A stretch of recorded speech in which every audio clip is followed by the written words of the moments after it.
Yeah. Okay. Hi, everyone. We're here. Yay. We're so excited. Today is Value Day for Art, and we're doing a fundraiser, and this is part of it. We have an amazing panel with amazing art advocates. So I'd love for each of one of you to go around and kind of say who you are and maybe what does art mean to you. So Beth, if you want to share.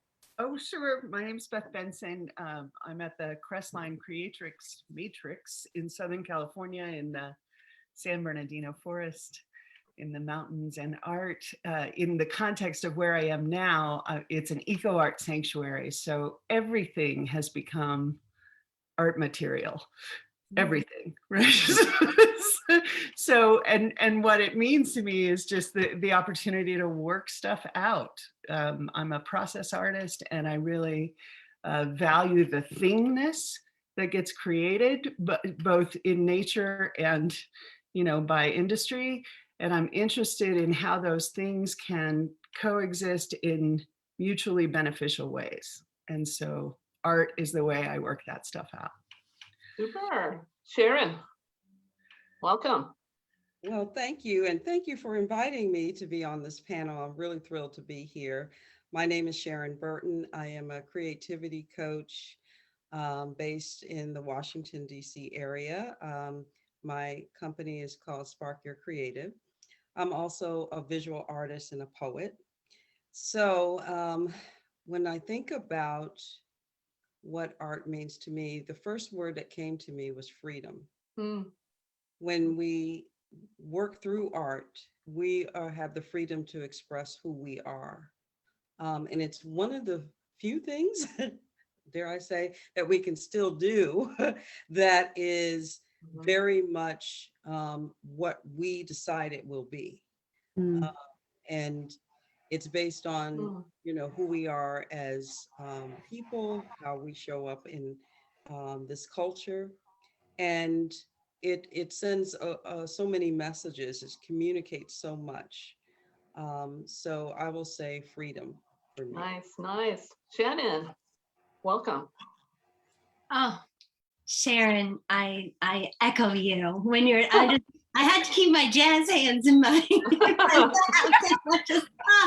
yes, and how, I mean, 100%, I should introduce myself first, but my reaction, Sharon, is like, 100%, I feel very connected to what you had to say about it. I feel the same way. My name is Shannon. I am the founder of Creative Flow. And I'm also an elementary art teacher, and I grew up in the performing arts. My mom is a retired public school music teacher. My dad is an engineer. I was really lucky to be allowed to be myself in art. And art was my safe haven. And it was a place where I could have the freedom, as you said, Sharon, to authentically explore my imagination, play, who I am, what do I think about the world, how do I show up in it, and my mission is to bring that to others, and to help other people see that they too have a creative muscle. It's within all of us. It's what makes us human. And I think that when we tap our humanity within ourselves, we are more likely to see the humanity in others. And when we can be human for ourselves, when we can really hear our authentic voice and sit in that, as opposed to what all of these norms are telling us is right and wrong and good and bad and safe and not safe, then we are so much more open to understanding others' humanity. And when we see people as humans, we oftentimes, not all the time, but oftentimes treat them as humans. And that is freedom, and that's what I'm all about. Nice, beautiful. Ray. Well, I want to echo, I love what everybody's been saying so far. My name is Ray Luskin. I am an artist and author and a creative mindfulness mentor. And I've started founder of The Winning Adventure. And I've used art for 30 plus years as a tool for building self-esteem, confidence, healing, and social change. And so everything you said about being authentic and connecting, connection is such a big part of art that we sometimes ignore, because as we create art, we're connecting with other people. As they witness it, there is this back and forth with even not without dialogue. And it gives us a voice that we may not know. And so I love everything everybody said. It's about authenticity, it's about connection, it's about, freedom, as you said. I mean, we've all been there. It sounds, we've all had our own experiences to bring us there. Shannon, you were talking about you were free to play. I was not. My voice was stifled. So it's been a long time trying to figure out a way to unstifle it. I had the triple whammy. Don't sing, mouth the words in choir. You're a terrible writer. And they kicked me out of an art class and said, you're not talented. So thank God I didn't listen to them. Now I still sing off key, but I enjoy it and my grandkids think it's cool. But, it was, and I know so many people who, because of those kinds of comments, or you'll never make a living, they've stopped their joy. I think creativity is about joy as well. And if we're not living our joy, we are diminishing ourselves all the time. So. Beautiful. Yeah. Lauren, do you want to say what does art mean to you? Oh man. Yeah. I am hearing, I'm hearing freedom. I'm hearing working stuff out. I'm hearing expressing, I'm hearing connecting with your community and developing empathy. I'm hearing just having some fun and playing. I think what that all those words for me is that it's everything. I mean, art is everything. Art can give you whatever it is you need, right? You just have to find the way. We've been talking a lot lately about finding your personal art break. You have to find your way of using art, because someone could argue with me all day, but I would never agree with them. Everyone has an art break that they can take, and it would benefit them immensely to find what that art break is, because it's everything. It's everything that you need to take care of yourself, right? It could be the beginning of something that helps you open your mind to something else that you might need. It could be something that you do after you get the help that you need. Let's say you need to see a therapist for a while. Who hasn't needed to see a therapist? Everyone should see a therapist. And maybe you go for a while and you can find a routine, an art break that works for you that will continue with that therapy. Or maybe you take an art break and you realize, oh boy, I need some therapy and I'm going to go now because I have that confidence. I've worked it out and I'm comfortable with who I am. So yeah, I love that we have 6 people here right now and we all have these amazing reasons art is so valuable, and they're all different reasons. So it's everything. What about you? I wanted to just say, and I love what you were saying, is also art break doesn't mean you have to sit down with crayons or paint. Correct. It's like being out in nature. I am a big proponent of nature walks, and just being curious. What do you hear? What do you see? Right. Noticing 5 shades of green. Those are art breaks as well, as Beth would certainly talk about, and I think we have to, and as coaches and mentors, have to share that idea that it is not being an artist that makes you, creative. Yeah. That's awesome. Amazing. Everything that you said is amazing. And I posted a quote that art is a cry for freedom. I think it's by Christo. So it is a cry for freedom. And it's really about stepping outside these boxes that were put in that Shannon was talking about. And I feel that art, it's about empowerment, obviously, and it's about transformation, but it's also about understanding the mystery of life. It's and what Lauren was saying is we have to understand it ourselves. You can't read the book of life and it's going to be like, this is what life's about. You have to find what your life is about. And you got to really I think art makes you curious to kind of navigate in that mystery, and then on that trail, you're like, oh, whoa, I just discovered something amazing about myself or something amazing about the world, or like somebody was talking about empathy. So I love this conversation. All right. Yeah, I mean, okay, so we know, I mean, we're, you know, I was about to say we're all sitting here in this room. I feel so close to you guys, even though we're, um, We're around the country. Oh, yeah, we're all spread across the country in this virtual room and talking to our viewers about the value of art. And we all know, you know, we all here know that art has this great amount of value. I'm going to ask kind of like a tough question right now is why do we sometimes run into that wall? Ray was touching on this earlier where it's don't sing in the choir kind of issue. Like why do you think that most of society hasn't jumped on to the we should value art bandwagon, or would you argue that I'm incorrect and that most of society has, and that there's something else that we need to be doing? Well, I'll start. And that's a very good question. I think a lot has to do with the stereotypes that have been, affixed to artists. I mean, that, that they can't make a living, that they're, tend to take substance abuse and, all these different kinds of stereotypes that have also played out like in movies and stories that we've read, and a lot of famous artists you know had challenges and they expressed themselves in ways that a lot of people felt were troubling. you know um, I personally believe that a lot has changed.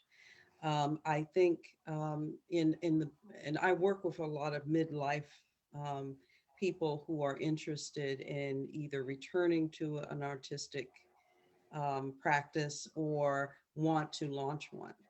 And the number, several things that have occurred with that generation. I'm a Gen Xer. So when I came out of high school in the late 80s, I mean, nobody was encouraging me to go to art school. I had parents that supported me doing art growing up and everything else, but I had, my father, you know, um, sat down with both my sister and I were twins and we both were artists and still are. That art thing is nice, but if basically if I'm going to pay you for your education, you're not going to art school. And so, we had to kind of find our way through another academic thing. I went to undergrad for business, and then I have a master's in public administration. So, I went totally away from that. Now, granted, I'm one of those people that is left and right brain. So I could do that balance. But it wasn't until I finished my master's degree and I was like 30 that it started hitting me. I started getting these gentle nudges to go back to my art. And I was scared, because it was not something that was, it was like, okay. And at that time, it's kind of weird now, but I was like, oh, wow, me going, am I really an artist? Or was that something I thought I was? Am I going to go into art school with a bunch of youngums and be the oldest there? What does that look like? And so it took me a couple years to get my own confidence up. But a lot of the clients and people that I talked to, they were similar stories like Ray, people that said, they were not talented. There was a teacher or a parent or some kind of influential person that says that to them. So that stays in their mind. That's part of their story about art. Or, they may have other issues that kind of came up with that. And, maybe being surrounded by people in their lives, currently that aren't as encouraging about them moving forward with their creative life, and really examining some of those things. So, I think when we talk about, is that still the case? I personally think that's changing. When I look at this generation, these millennials, I mean, they're told to do whatever you want, and the whole creative thing is really big with them. I mean, you got folks knitting, that was like a lost art. And then now I'm hearing about millennials having, happy hours knitting, and there's I think that and then the advent of the internet, now people can share their work, and they can, the whole gaming culture, all of that has really opened it up, I think, for this generation. So they're not getting those same messages. They may be still in some cases, but I think it's much different than it was, at least I can say for my generation, as far as pursuing, the cultural arts. Great. Anybody else? Chime in? The value of art, Oh, yeah. Yeah. or why is not art not valued? That's it, right? Well, to build on what Sharon is saying, for me, if I can distill it, I think it's sort of like a two-prong issue that sort of cycles in the middle. And the first is like, what isn't art? Right? Like, this is art, that's art, this is art, what I'm wearing is art, nature is art, human beings are art, I'm symmetrical, I've got texture, line, color, value, However, I think that it's my call through my business and through educating at the elementary level to teach that, because I think that in many ways, we have been brought into systems predominantly by white supremacy that says, this is good, this is bad, this is right, this is wrong, this is what art is, this is what art isn't, and you have to fit into this box. And then all of these people say, well, I want to pay my bills, as Sharon said, I have to play this game if I'm going to be an artist, because I have to prove my worth or qualify in some way. So I'm going to adhere to what these rules are of what art is and what an artist is. And so I think that, the one prong is talking about what is art. In other words, what isn't art? Mhm. But then also it's like, art is highly subversive, at least from my viewpoint, because art is pushing against construct. Art is saying, what isn't art? Art is saying there aren't any rules. Art is saying every voice has a purpose and a place. Every person can produce art, or whatever we're going to say art is, and it's pushing up against these constructs and these dominant powers that are saying, no, we want to control art. We want to say what art is. We want to say who is an artist and who isn't an artist. This is a club.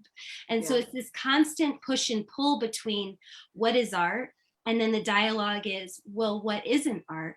But the voice that says what isn't art hasn't been the predominant voice in culture.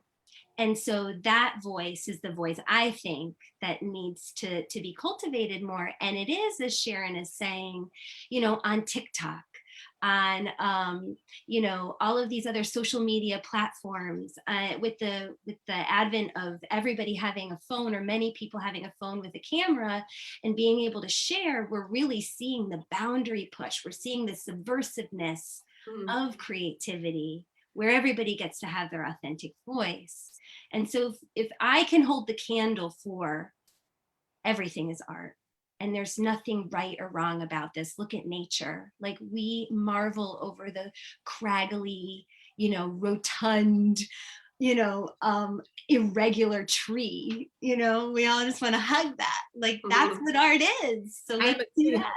Yes. There is also I love this conversation, and it's really hard for me to stay over here, and I'm nodding like I'm in a rocking chair, and I know right about myself. I think there is also, if we go back to Indigenous ways of knowing, or Pat B. Allen's book, Art as a Way of Knowing, or Art as a Spiritual Practice, there was a way in daily life where you lived artfully and you made all your stuff, and you made it in such a way that you hauled it around with you. So it was streamlined and part of, and got left behind on purpose in some ways. And there was a reality that coexisted with the ways you were in the natural world. And as we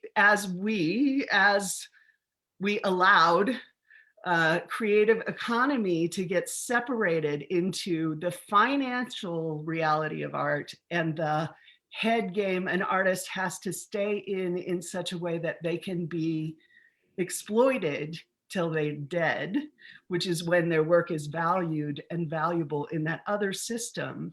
You know, like we ignore that because of some of the stuff that Ray said. Somebody somewhere along the teaching way, which comes out of a monastic tradition, which comes out of a suppressive reality, to superimpose an ideology that isn't in the landscape of the place that is being taken from the people it belongs to.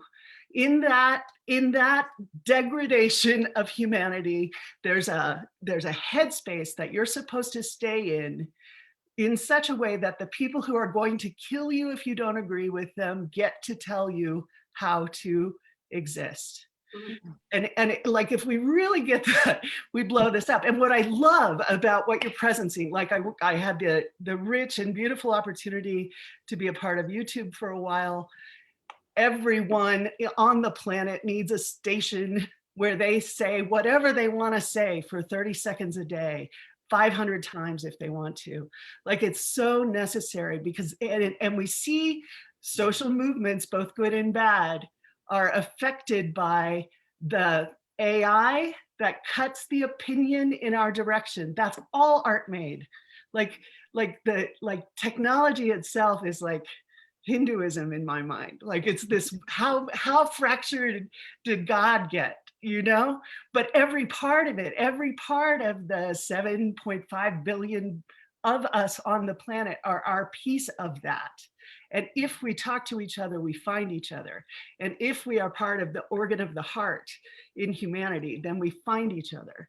And if we remember that life itself is valuable, which COVID gave us, right? This beautiful way to recognize it happens to everybody.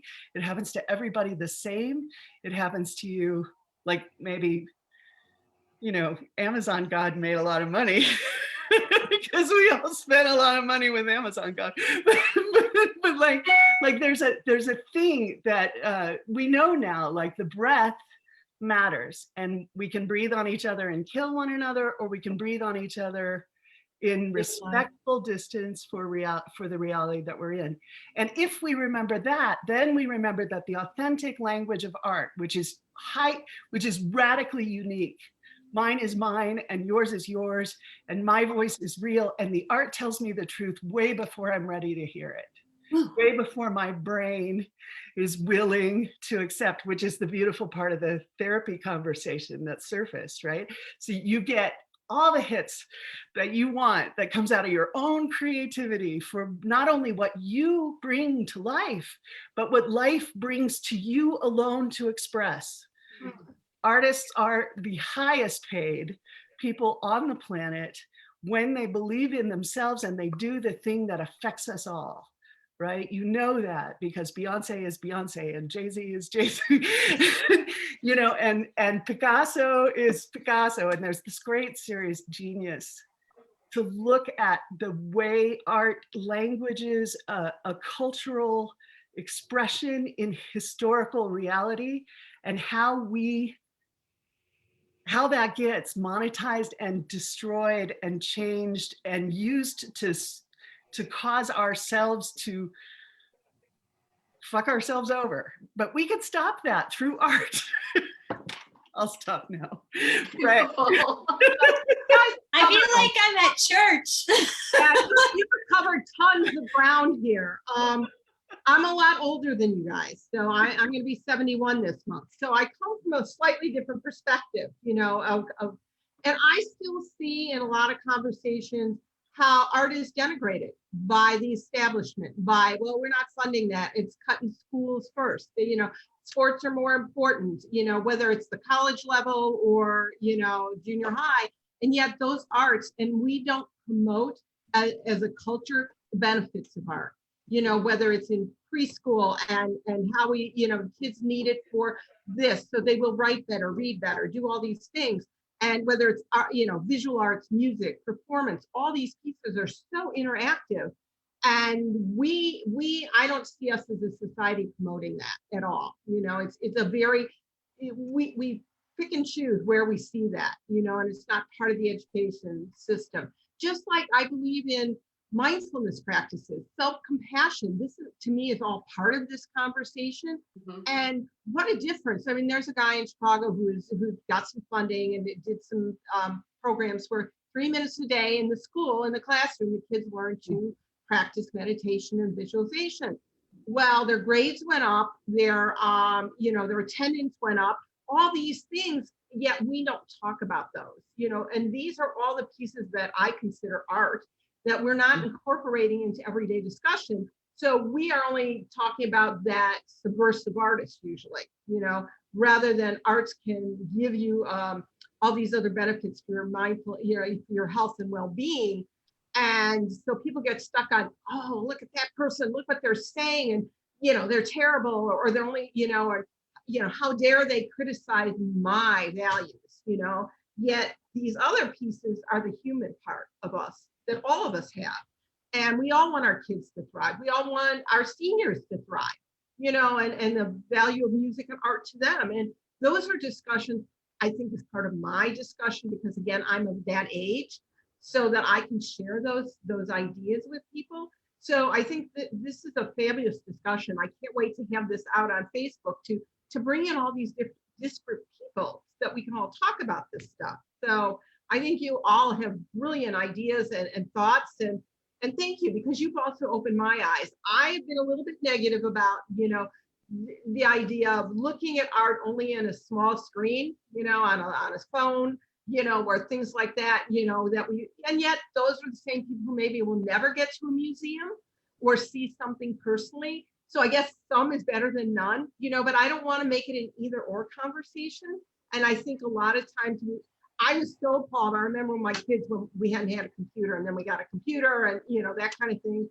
And the teacher said, well, I want you to look up these artists and look at this artwork. And I'm like, you don't even want them to get a monolith. You can go to the library and even see a bigger thing, but they wanted them to look at the screen. And that's the piece for me that's missing in our conversations. Again, there are live, virtual, yes, virtual, especially during COVID, has been fantastic. I have taken advantage of so many places and different experiences, but I don't want us to lose the value of being live and seeing something in its space, in a continuum. So that's where I'm at. Yeah, I kind of want to add here too. I'm going to come back to this art is everything thing that I said before, because I think what's happening is that it's everybody wants to contain it, and it's not something that can be contained. Mhm. And so maybe that's the struggle, is that some people who struggle with making art or accepting the fact that they are capable of doing it abide by the box that says you have to have talent in order to do it. Other people who maybe have been told their whole life that art making is for people who are not part of a society, right? That to me thinks of like the subversive, and they're not positively contributing to society, and so they kind of draw away from art in that realm. Maybe there's people who think that, I mean, I could go on, and I guess what I want to get to, and maybe this is what I think needs to happen. I think that we need to start having this conversation that it can be all of it at the same time. And I think anyone who has an art practice or an art break practice, I would even separate those two things. That's how, because I just think that an art break for me is so different than making art. And because I have the art I make, and it is torture for me to make. I call it my labor of love, because it just is something that I almost have to do. And it's just, I don't even know how to really describe it. I just have to push through it, and I have to get through it. But my art breaks are my way of of pausing for a moment, and they're my way of kind of checking in with myself in a non-judgmental way. Because if I don't take my art breaks, then I'm kind of nagging at myself, like, you should do this, you should do that. But my art break kind of lets me process all those feelings. Lauren, how many times a week do you take an art break? I probably take an art break about 5 out of the 7 days. I have children which influence me often to take art breaks. And so like this morning, my son was making patterns, and then later today he wants to garden, and so that will be another art break. So I've made it part of my children's school day for the past year, which has kind of been nice to make that a routine. So I would say, and I was talking to Lisa about this, when I don't do it, I'm a mess, and then I have to remember that I need to do it, I guess. So what I'm trying to get at is that, like, art can be something that hangs in a gallery that you appreciate and you look at, or you never go to, but it can also be this thing that you use as a health and wellness tool. Yeah, I mean, I know I take like 4 different art breaks during the week. 2 of them are I use Zentangle because I look at that very much as a meditative practice, and it's an hour twice a week. But then I also teach my grandchildren art. They live in California, so I'm always creating something for us to do. So that, and it's not about and so we did a pointillist painting of the beach the other day, and then my grandson, who's 4, he just likes to scribble. So I end up sending him a lot of line drawings, and then I'll sit with him and do I'll just color it in, while he's scribbling his thing. So, and I value those so much. And what I've noticed, my son now sits in on when my grandson sits there, and he has gotten into drawing. He loves to do portraits. So I'm teaching him on Zoom, like, okay, Scott, in this teeny little square, notice that, and stuff. But I love the fact that he's using that for his own health and sanity, during this time. So you never know what will inspire people to use art. And it's not about that product. It's more about the process, so. Sure. We have some comments. Joy Nibble says, art breaks are plain experimenting. She also says, art is beauty, is the eye of the beholder. What matters is the joy of creating, not the end result. Michelle says, art break as a regulatory presence. So, and health and wellness. So yeah, what I'm getting is, sorry. Oh, go. I was just going to add one thing. Like, I have a photo behind me. I look at nature, intimate portraits. I am outside every day taking at least one picture, if not more. That's an art break. And it's literally what I want to share with people. It's 2 minutes of your time. It doesn't take a lot of time. Nobody's asking you to do this perfect thing. But if you're looking for beauty, or if you're looking for something unusual or something that captures your eye, that's an art break. So that was all I had to say, Lisa. Sorry. I agree. I mean, what I'm hearing, sorry, Shane, what I'm hearing is like art is a way, and it's a way, and it's more like it brings us closer to nature. And I'm thinking that we're trained to not be connected to nature. We forget that we're animals or mammals, so I think it's almost like, art is a revelation, a reclamation of who we truly are as humans. It's our gift and it's our birthright. And Sharon, go ahead. Oh, I was just wanted to piggyback off of what Ray said and some of what Lauren was saying. I think I think there's 2 things. One, I think when we talk about art and giving it more value than what it is also expanding the definition and the use of art and art making beyond, as we talked about, museums and galleries. And I have worked in that side, by the way. So it's a very, it can be very soulless, and, Yes. it's, very much capitalism. And it was really hard for me as an artist and as an art advisor at the time, working with collectors, to kind of navigate through that because of a very limited view of art. But getting back to what I was talking about, it's Mental Health and Awareness Month and Mindfulness Awareness Month. And I'm a big fan of using art making and creativity as a means of self-care.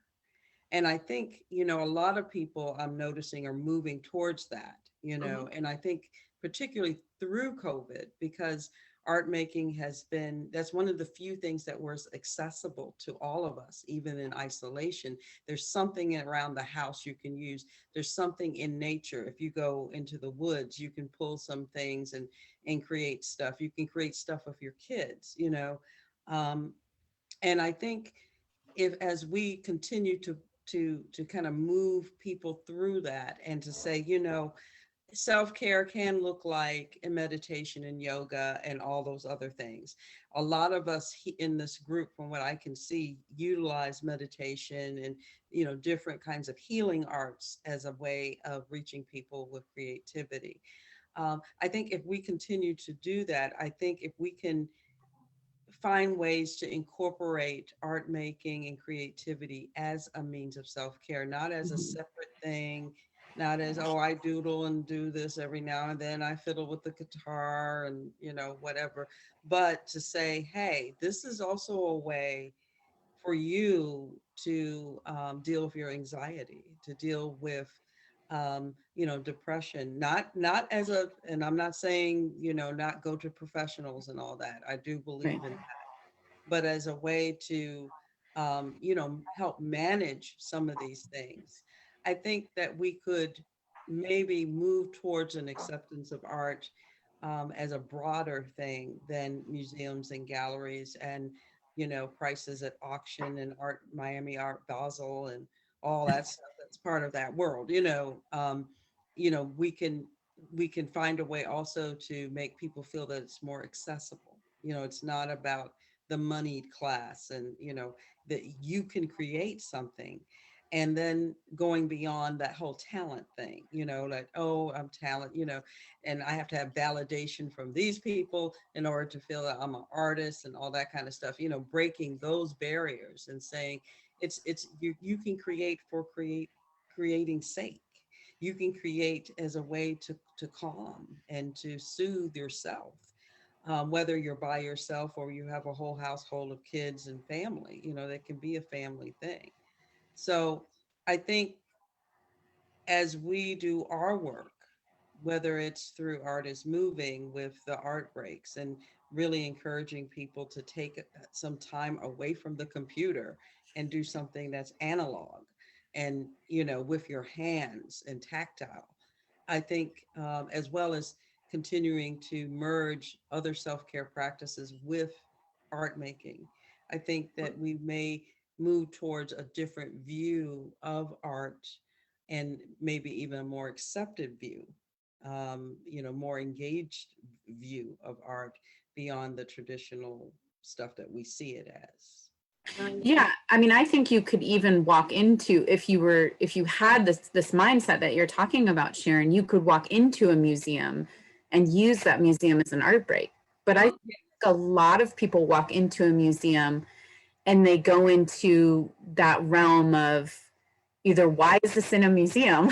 I've had those experiences with people, or I could never do that. And so it's either like a defensive experience, or it's a like self-esteem lowering experience, where if you went in with this notion that art is this tool for health and wellness and self-care, imagine what your experience at a museum would be if you went in there and looked at every artwork as a means for meditation, or like taking a deep breath, or just looked at it from that point of view. I do feel like a lot of people would have a different experience. I think a lot of people go to a museum because they think they're supposed to go to a museum, and instead of realizing that it can just be this amazing thing if you just have to you have to let it in. You have to let it in. Part of what I have loved about this last year is the reclaiming of public space for public art. And I have loved the Black Lives Matter declarations on the outside of the spaces where people have been violated for for centuries in this country. And I have loved always, always what was outside of museums, because most of the African Native American wings of museums are stolen goods from those people. And I'm thrilled now that Germany is going to give back to Benin what they have taken and held in these vaults of sacrilege, according to me. Like I get like, you step over in San Francisco, you step through tent cities to get to the museum doors. And then you are welcomed to what has been inflated by this cruelty to the living, which is the financial system around art. And in that process, human ingenuity and creativity is probably it's the richest vein of gold in each of us, right? That's who did I love who did Artist Way? Julia Cameron. She has that vein of gold story. So that like yours is yours, and it is deep, and it is a well, and it will always give to you, and it will give you whatever you want or need. You can get the kind of love you want in the world by giving it to yourself in a painting that you make yourself. So this space of like reclaiming the public space, I loved what was outside of the museums for the authenticity of Banksy, yes, okay, but more than that, again, in San Francisco, there are these mural streets where you can come and paint over somebody's work to add and keep alive and keep living that window into the psyche and soul of the city, because people are active and taking it back and expressing what's true. And you cannot lie. Art doesn't let you lie. There is not a line that is a lie. Every single authentic human expression is real. Now you can distance yourself from the reality. You can make it up that some teacher said the wrong thing in the wrong place at the wrong time so that you can shut that part of you down because it's too scary for you. But you got to own it. You got to own what you do with your divine gift of creativity. It comes with every body. Now your parents have a choice, and I think that's it. We don't realize we have a choice to go forward, to change the narrative that we've lived with. I think that's part of what we're all doing, is changing that narrative. Change what we decided to believe in. Change what got beaten into us or out of us. Choose what you right. what you get to do with what's yours, because nobody takes that from you. I mean, I always, Viktor Frankl, talking about the Holocaust, and he had a choice. They took everything, killed his family, took his manuscript, they burned it in front of him. He said, I have a choice. Am I going to be human? Am I going to have this as my defining moment or not?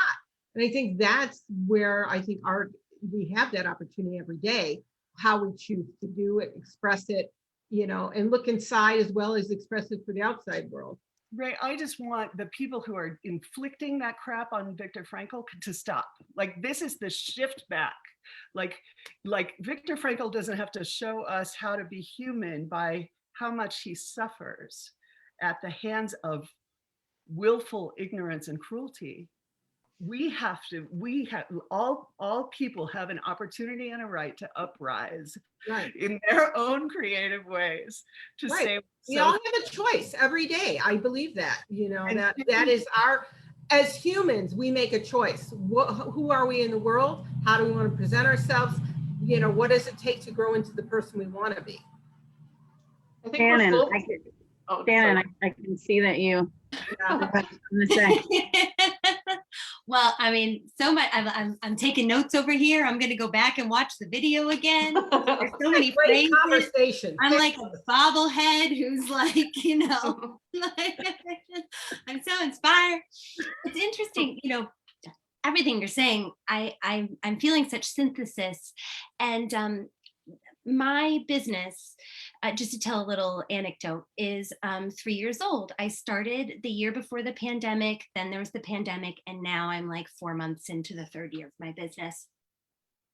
And what I realized after the first year is that art needs rebranding, because when I say art, people say, or there's so many layered connotations to the word. But the thing is that it's not about art. Like, art is the result of something.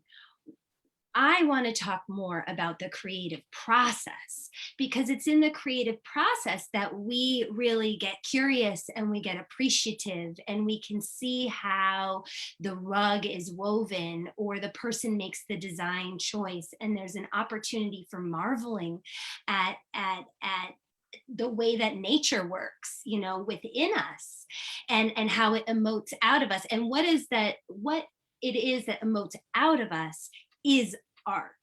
But it's the creative process. It's like I say to my students, it's like someone sat down and was like, what shape should this be?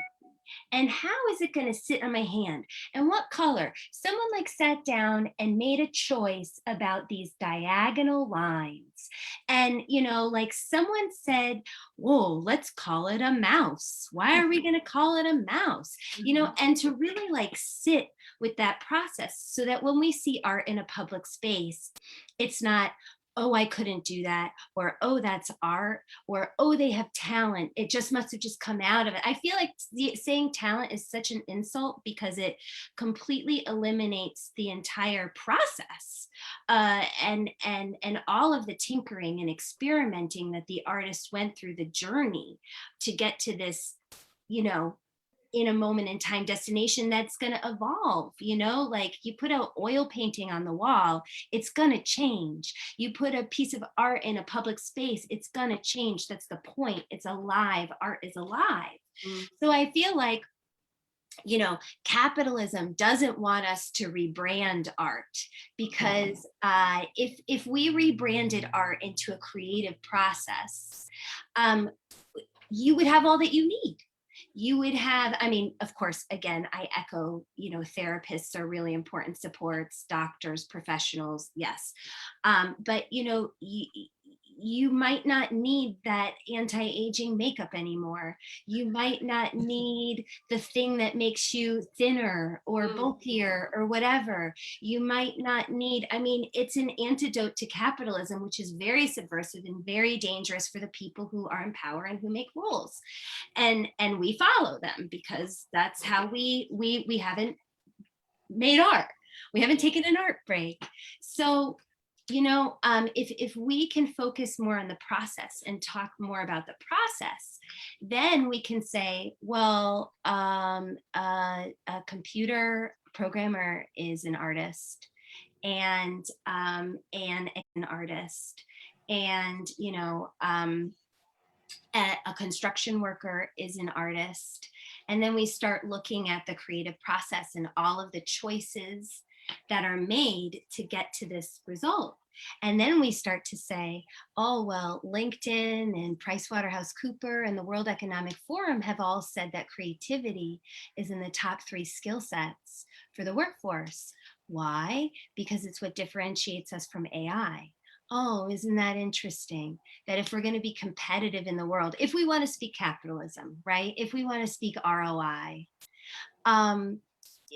do you want to differentiate yourself in the future of the workforce? Oh, we'll get creative, because it's the one thing that makes you different from AI, from a computer, and guess what? All it is a process, but that process, the creative process, is really triggering. It's really, it's like sitting on a mat and trying to meditate with all of these thoughts coming. How do you engage in the process? So in conclusion, I feel like what I've learned in my business is that I can't say art, because art needs a rebranding. I have to talk about the creative process, because that's really where the nutrients is. That's where the juicy stuff, the mindfulness, the meditation, the compassion, the empathy, the humanity, the voice, the connection to nature, the disruption of the system, that's where it all happens. And then you get a product, and maybe it's gallery worthy, maybe it's museum worthy, maybe it's not. Who cares? And that, so I like to talk about the creative process. That's so interesting, Shannon, because that's why I wrote The Creative Activist, because I interviewed 200 people and talk about creativity and the process, that it isn't about being an artist. You can do it in your business. It's the way you fund the nonprofit, or, talking about different elements, like creativity is a piece of it, curiosity, courage, what is the legacy you want to leave? And I think, especially Sharon, your work now with these people who are sort of in midlife, they're starting to think about what is the legacy they want to leave, and those kinds of things. So I totally get what you're saying, because I felt the same way. And I said, it's not about being an artist. And so many conversations when I've been teaching is, oh, I can't draw with a straight line, with a ruler. I can't do anything, and I've been a stick figure. And I'm saying, I'm going to ask you, if you can hold a crayon, can you write your name? That's all you got to do, because we're going to scribble and doodle. That's how we start, and that gives them the freedom to say, oh, be curious, play, let's see where this goes, and we have to take the fear out of it. So I totally get what you're saying. I think this is oh my God, ladies, this is the best conversation I've had in a really long time. So I love know. it. I want to say go something. ahead, Lisa, go ahead. Lisa, go ahead. Well, we're on the new paradigm is shifting. I mean, we're basically we're pushing it over the mountain, right? But for me, what came up is creativity is the freedom. So if we really embrace our freedom, it's full circle to what Sharon was. Art is freedom, but creativity is the freedom. And once you embrace your own freedom and your own choices, that's when you make the art. So that's what I heard. And art breaks are the practice. It's like going to the gym. It's Right. like you can just practice little by little. If you can go out on your lunch break and look for all of the green things that you see, if you can take 5 minutes or not even 3 minutes and be like, why is this a mouse? Like who designed, someone thought to put this here, and why? Like it doesn't need to be this, I'm going to produce this Right. piece. It's like thinking, how many uses can you come up with toilet paper? I mean, there's so many ways that we can talk about creativity, and that isn't about art in that sense of being a fine artist. Yeah. There is this. So I have one. I think we need to do part 2, because I have another. I have another question, and the question will take us a while to answer. So I'm just going to put it out there, and then we can kind of wrap it up. But maybe we can have another conversation. So what do you do with the person that when you tell them that it's about the process and not the product, and they still tell you it's a waste of, like, it's it's a waste of time, it's not going to do anything for me? Because I'm hearing all of what you're saying, and of course I agree with all of it. I feel like we're all preaching to the choir here, and let's hope we got a couple more people to join our choir today. But I'm still curious about the person. They're not concerned with talent. They just think that art is frou is the word I come up with. I don't know, like it's frivolous, Right. So I don't know. I kind of want to come back with you guys, with you wonderful people soon, and talk about that. Yeah, that'd be great. Do you want to talk about it now? Or we so that just to offer in the spirit of that conversation specifically, and Shannon's conversation about creative process, right? It's a mouse because there's a process that got created that got called design thinking, that's taught at Stanford by folks because Steve Jobs wanted this experience. What is an artist?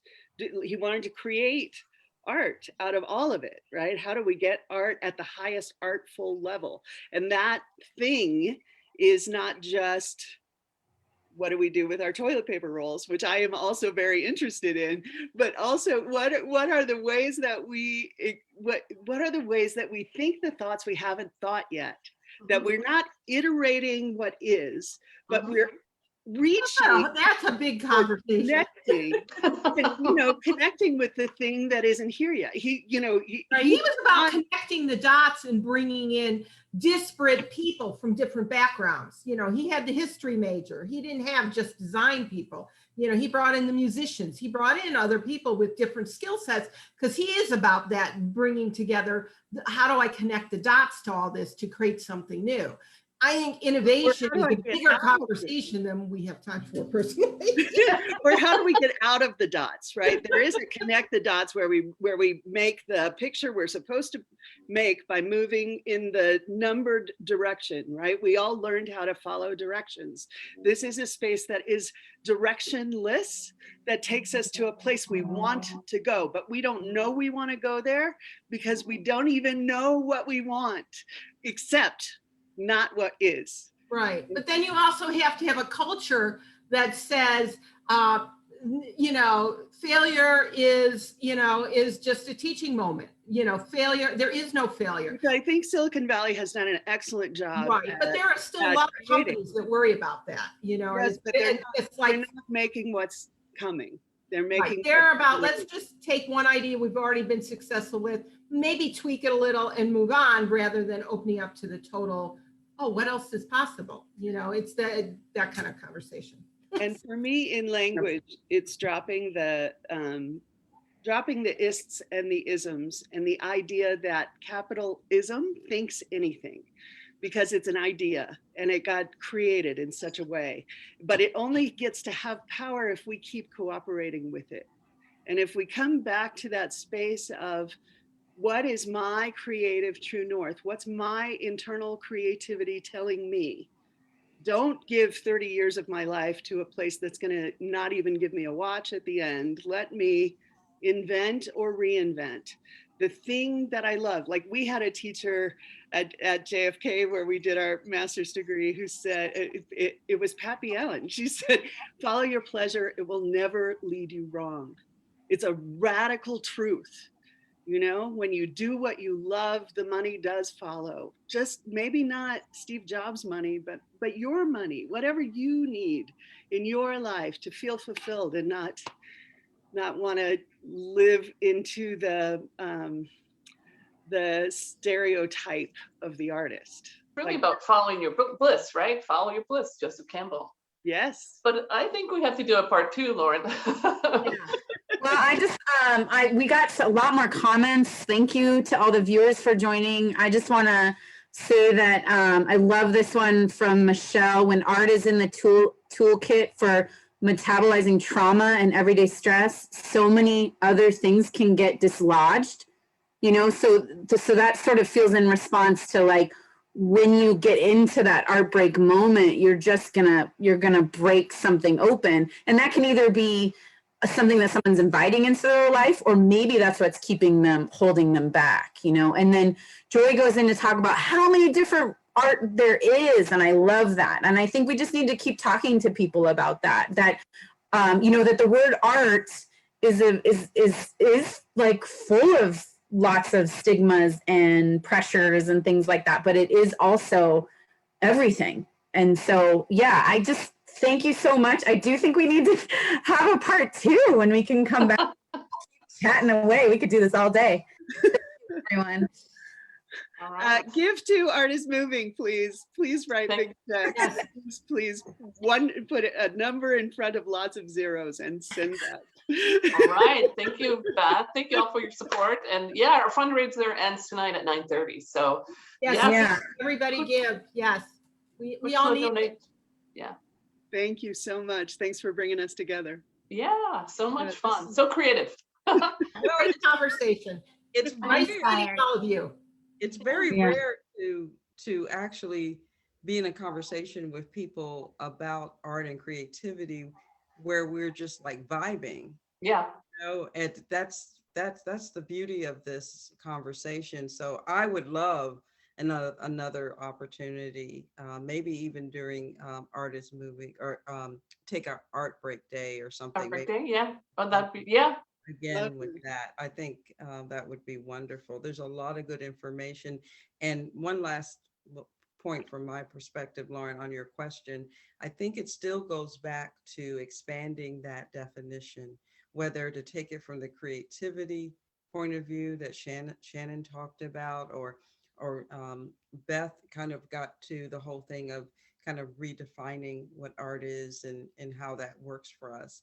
But I think when people see a new definition or they experience something new about art, that's when the light bulbs come on and there's a connection to it beyond, again, what we've been socialized to say and think about art from a commodity, from a, commercialized kind of thing. And that would take time. But I think Yeah. sometimes with people like that, you have to introduce them to an experience where they experience art in a whole different way than they've ever thought about it. And then they're like, oh, okay, this is art, oh, snap, I didn't know. Those are the kinds of things that I think, and it's hard because sometimes those people don't or may not be as open to those things, but sometimes you have to back end it, back into it. And then they are like, wow, oh, Yeah. okay. But I think it's I hard love that. exposing a different view, a different side of art. Yeah, I think that's why, we keep coming up with new projects like all the time. And Yeah.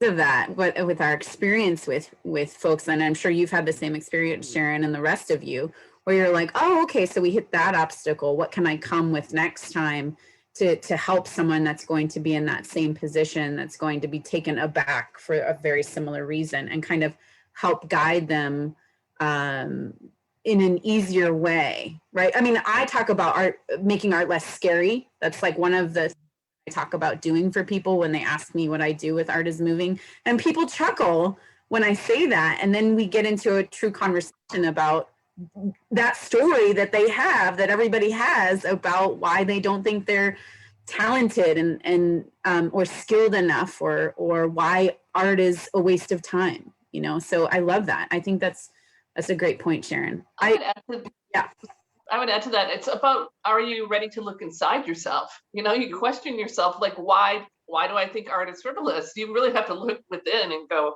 why am I feeling this? It's an inquiry to, why do I think these things? So anyway. We're gonna have to pick. I love the idea of having part 2 for Art Break Day. So we'll pick up on that. Like, what do you do with that person that still is sort of apprehensive when you've broken down all those walls about art having value? They're like, sure, but they're just not buying into it. So I love it. Chart. I'm just not that I have creative. a chart. I love it. Thank you so much, everyone. That was awesome. Yeah, that was awesome. What a pleasure. Thank you so much. Thank you so Bye, much. everybody. So Yeah. great to connect. All right. Yeah, thank you Till to next everyone that commented and watched. We really appreciate it. Keep adding those comments. We'll read them and we'll reply to them and all that kind of stuff. Thanks so much, everyone.